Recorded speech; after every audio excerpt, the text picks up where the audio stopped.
أعوذ بالله من الشيطان الرجيم بسم الله الرحمن الرحيم وامتازوا اليوم أيها المجرمون صدق اللہ العظیم۔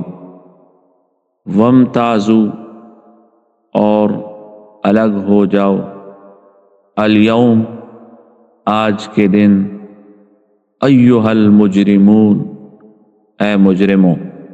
سورہ یاسین کی اس آیت مبارکہ میں اللہ رب العزت نے قیامت کا ایک منظر بیان فرمایا کہ جب حشر کے میدان میں لوگ جمع ہوں گے تو اس وقت ایک اعلان ہوگا کہ وامتازوا الگ ہو جاؤ آج کے دن، ایھا المجرمون اے مجرموں۔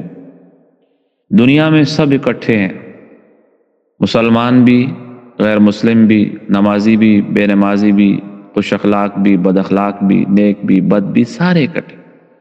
اللہ رزق بھی دے رہا ہے، نعمتیں بھی سب پر اللہ کی برس رہی ہیں۔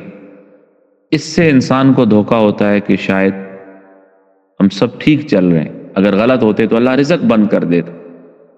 لیکن یہ دارالابتلاء ہے، امتحان کی جگہ ہے۔ امتحان میں سب کے ساتھ برابر سلوک ہوتا ہے۔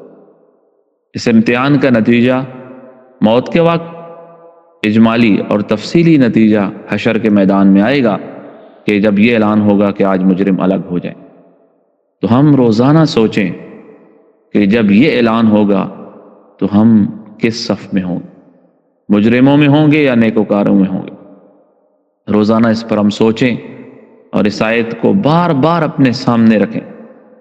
اذان ہو جائے فوراً یہ آیت ذہن میں آئے کہ وامتازوا الیوم ایھا المجرمون، مجرموں الگ ہو جاؤ، کہ ہم نماز نہ پڑھیں گے تو ہم مجرم ہوں گے۔ حرام کمانے کو دل کر رہا ہے، جھوٹ کو، دھوکہ دینے کو، ملاوٹ کرنے کو، زیادتی کرنے کو، ظلم کرنے کو، فوراً وامتازوا الیوم ایھا المجرمون، مجرموں آج الگ ہو جاؤ۔ تصور کریں کہ میرا رب جب یہ اعلان کرے گا تو کہیں ہم مجرموں میں شمار نہ ہو جائیں۔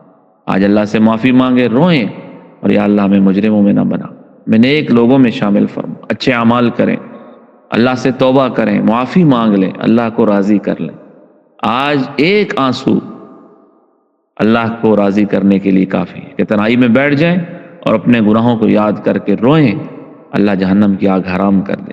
آج اپنے رب کو منا لیں، معافی مانگیں اس سے، اور اس آیت کو یہ اس قابل ہے کہ بار بار ہم اس کو سوچیں اور اس کا ترجمہ یاد کریں کہ وامتازوا الیوم ایھا المجرمون، اے مجرموں آج الگ ہو جاؤ۔